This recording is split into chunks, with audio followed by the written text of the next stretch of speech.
Hey there, everybody, and welcome back to this presentation of Good Orderly Direction, Practical Tools of the Bible. Today we're going over Genesis 16 and 17, which is the interactions between Sarai and Hagar. I've had a lot of people ask me to go over the scripture a little bit before we launch into the actual study. So I'm going to try doing that and see how y'all like it. Chapter 16. Sarai, Abram's wife, had not been able to have children. Sarai said to Abram, "The Lord has kept me from giving birth, so go to my servant Hagar. Maybe she will provide me with children." Abram did what Sarai said. When Hagar realized that she was pregnant, she no longer respected Sarai. So Sarai said to Abram, "This harassment is your fault. I allowed you to embrace my servant, but when she realized she was pregnant, I lost her respect." So Sarai treated her harshly, and Hagar ran away. An angel of God found Hagar and said, "Hagar, what are you doing?" She said, "I'm running away." The angel said to her, "Go back to Sarai. Put up with her harsh treatment, and I will greatly multiply your offspring. You are now pregnant with a son. Name him Ishmael. He will be a wild donkey of a man. He will fight everyone, and they will fight him." That's kind of an interesting way to end that narrative, telling Hagar that she's going to have a child that is going to be really challenging to deal with. But as we explore this Bible study, we may get some inkling as to why that excerpt was put in there. So let's start kind of at the beginning. Abram's wife Sarai had not borne any children for him, so she told him to have a child by Hagar. Why might she have felt so desperate to give Abram a child? Well, thinking back to those days, the wives were expected to produce children. And when they weren't able to produce children, they became less valuable, so to speak. And it's possible that Sarai was worried that Abram was going to divorce her, abandoned her. I'm not exactly sure what they did back in those days, but she was very concerned about basically abandonment. So she said, "Let's try an end run and see if one of my servants can provide you a child." Have you ever frantically tried to do something out of fear of rejection or abandonment? I think a lot of us have at one time or another, and then ultimately we may look back and go, maybe that wasn't the right decision for me to make at that time. Was Sarai's behavior based on her examining the facts of the situation, what she had control of, and the probability of being abandoned? Or was she using emotional reasoning and mind reading, assuming that Abram didn't love her enough to stay with her even if she was barren? And basically the answer is, from what we can tell, she didn't discuss any of this with Abram. It wasn't like he said, "If you can't bear me a child, then I'm going to move on." So she was assuming that he didn't love her enough to stay with her, despite the fact that to this point she was barren. Think of times that instead of consulting God or good orderly direction, you acted impulsively or settled for second best because something was not happening fast enough. Maybe you went through a breakup with somebody because the relationship wasn't progressing as fast as you wanted. Maybe you wanted to get married and they weren't ready to do that yet. Or maybe you quit a job because it wasn't making you as happy as you wanted to. And then ultimately you looked back and said, maybe I would have been better sticking it out for a while. When you look back and are unhappy with your decision, who do you blame? A lot of times people have difficulty accepting responsibility for the choices they made. So they want to look and they want to find reasons that may support that it wasn't all their fault. They want to spread the blame around, so to speak, when sometimes there's not a lot of blame to spread around. We have to take responsibility and say, we were adults and we chose to make the decision we did, even though we knew somewhere deep down inside, it may not have been the best decision. We made that choice, and now we've got to deal with the consequences. When this happens, are you jealous of others who now have what you wanted? Do you look back at that job or at that relationship with that person and see that somebody else is in that position now, and are you jealous of them, thinking, oh, maybe I acted too impulsively? A lot of times that can happen. How might things be different if you had first consulted God or good orderly direction? If you had really sat down and thought to yourself, okay, I'm not happy right now. This isn't happening fast enough. In the long term, in the big scheme of things, what is the best course of action for me to take? Would your choices have been different? How might things be different if you take responsibility for your choices and behaviors instead of blaming others? Think about Sarai when this started happening and Hagar started disrespecting her. She's like, ooh, I didn't anticipate that, didn't think about that. And so she started blaming Abram. How do you think that impacted their relationship? Abram's like, I did what you said. Now, ultimately, you can think, well, he probably should have consulted God too. However, right now we're focusing on Sarai and Hagar. When Hagar got pregnant, she knew she had special standing now and was able to do for Abram what Sarai could not. She became prideful and disrespectful. She felt like she was all that and more because now she knew that she was carrying Abram's child, so they were going to be connected. She was going to have a special place in that lineage. Have you ever been able to achieve something that your competitors or your friends had not? And sometimes we do.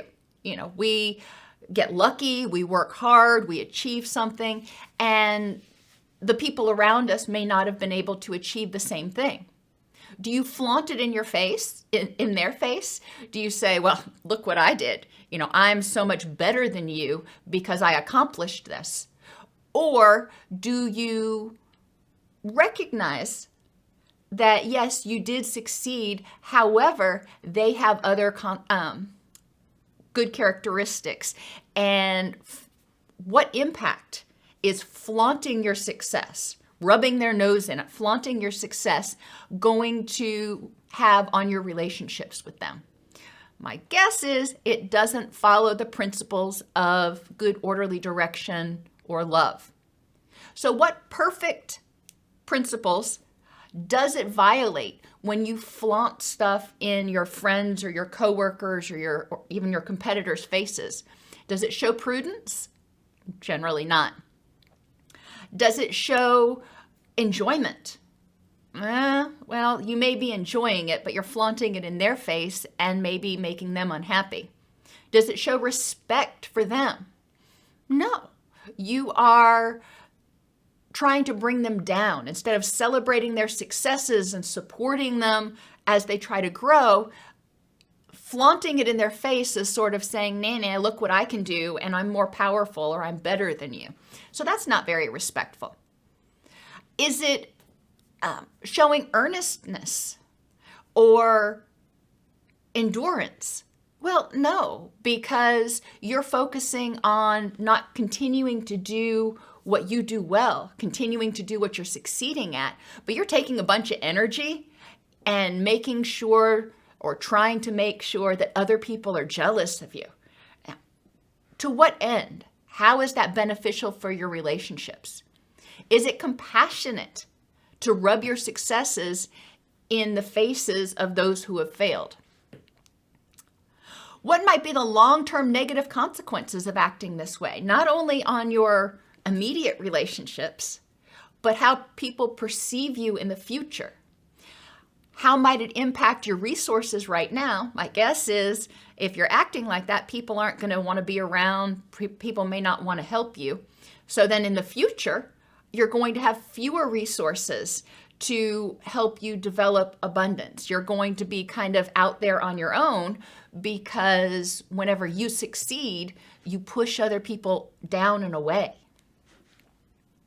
Are there any long-term positive consequences of being prideful and arrogant and disrespectful? I struggle to find any. Maybe you can. And finally, what was Sarai's part in provoking that behavior? And you may go, well, she didn't do anything, but she actually may have.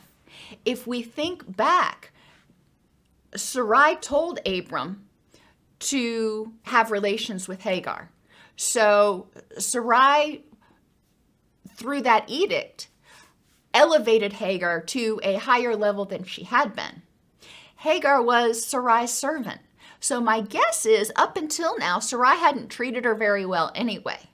Maybe it was okay. It wasn't abusive, but she hadn't supported Sarai and made her feel respected and loved and all those things. So now Hagar has this standing, and she feels like she's breaking out from under the oppression of Sarai. Sarai became jealous, blamed Abram for her unhappiness, and mistreated Hagar. Well, again, she did not first consult God nor trust that he could provide a child through her. What would prudence, earnestness, endurance, and respect have told her to do in this situation? Have you ever done something for someone and not gotten the result you wanted, then blamed them for it instead of taking responsibility for your own choices? I know we already talked about that a little bit, but it's worth thinking about again. How did that impact your relationship with them?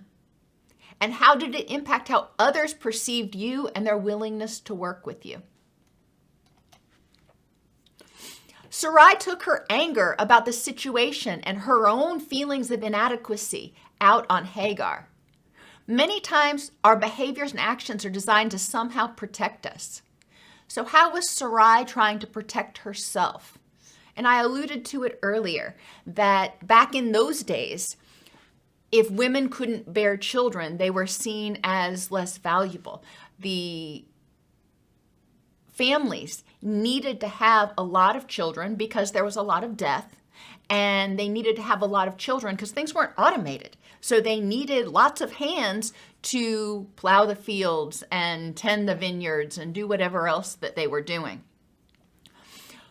Since Sarai couldn't provide that, she felt less than.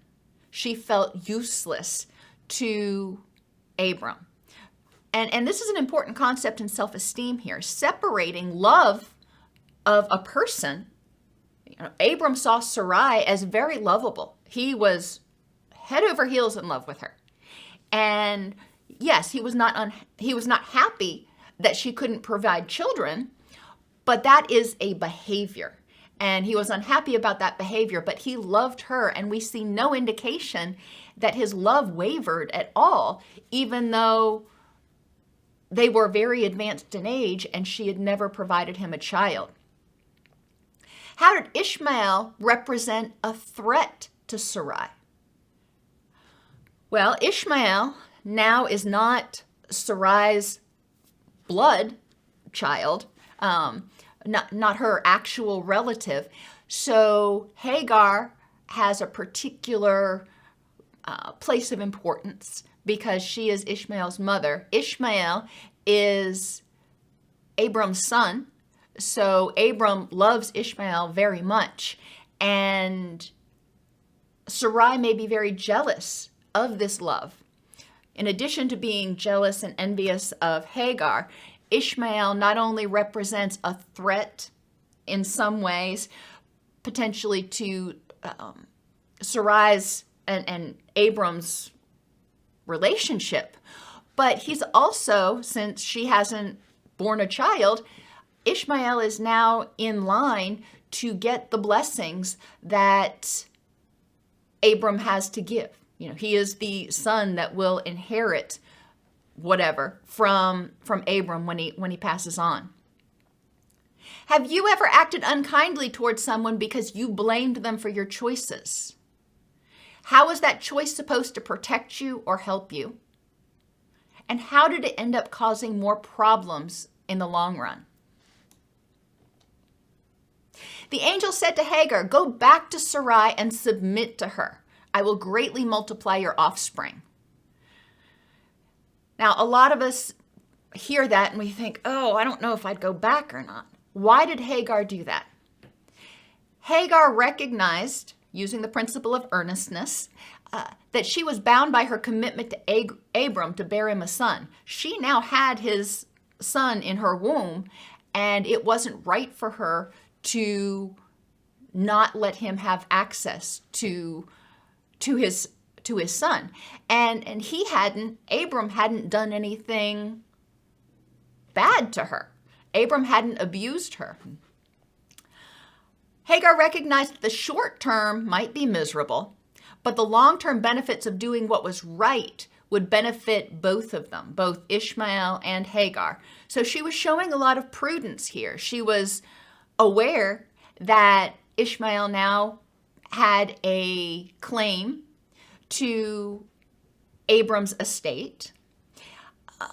She also recognized that Abram was a loving man and wanted a child and would love Ishmael, and by connection, love her as well. And she couldn't provide for Ishmael nearly as on her own, nearly as well as Abram could. So she recognized that in this particular case, the choice of going back and submitting to Sarai's authority would benefit both of them. And my guess is she also was humbled a little bit when she went back and didn't flaunt. She may have recognized that her behaviors, her disrespectfulness, was bringing on some of the wrath of Sarai. So we hope, we don't know, but we hope that when she went back, she was a little bit more contrite. When you've chosen the harder path, recognize it. When have you chosen the harder path? Recognizing the greater rewards. Sobriety, for example. Short-term rewards are really powerful, but looking at taking the harder path and staying sober, what are the longer-term rewards? In relationships, sometimes relationships can get rocky and it can feel like, oh, this is just too much. However, if the relationship is worth working out, there are obviously some that are very dysfunctional, but if the relationship is worth working out and you work through those problems, was it worth the greater rewards? How does it impact your self-esteem when you do act out of head, heart, and gut honesty? And what I mean by that is our head tells us one thing. That's our logical mind. It says, okay, here are the facts. Our heart is more of our emotional mind. And our heart tells us, this is what I want. And our gut is sort of the mediator. And if you want to align it with Linehan's principles, our head is our logical mind, our heart is our emotional mind, and our gut is our wise mind. It takes the information from the head and the heart and it says, all right, is there a way we can make this work? When Hagar returned, she gives birth to Ishmael, who was supposed to be a stubborn man. Remember, I said it was kind of interesting that the angel had to kind of throw that in there at the end of their conversation. Ishmael was born to Abram, which does give him standing, but he was a child conceived without God's blessing and to satisfy mortal yearnings. So his life was not going to be easy. Biblically speaking, at this point in time, they believed that when we make impulsive choices, when we don't follow good orderly direction, it can impact future generations. However, we do see in Genesis 17, 20 and 21, God hears Abram's pleas and blesses Ishmael. So it doesn't mean Ishmael's life is going to be totally easy, but God takes pity on him, I think, and things are going to go better for Ishmael in the future because, number one, Abram asked. Abram said, okay, I know I screwed up, but this child is a child of God. This is your child, and I want what's best for him. And that compassion, I think, is really moving to God. Isaac would later be born to Sarai with patience and God's blessing, and he would be the full heir to Abram's blessings. We don't see the whole Isaac thing yet. That comes several chapters later, but it is worth noting that God had a plan, and Ishmael was not part of that plan. But even though the humans took a detour away from how God wanted it to be, things end up working out when they start consulting him again, when they start thinking about good, orderly direction and saying, okay, what do I need to do to make this right? Principles that we see in this story. Prudence. If Sarai had exercised and Abram had exercised more prudence, then there may not have been the conflict with Hagar.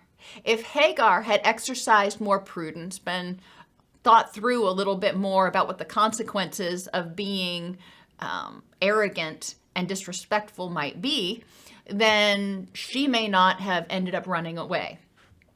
But ultimately, none of them exercised good prudence until the end. Earnestness is keeping to your word. And in a way, I think Sarai was trying to be earnest. She was earnestly trying to fulfill Abram's needs, but she was assuming that that was one of Abram's needs. Abram evidently was not overly concerned about that.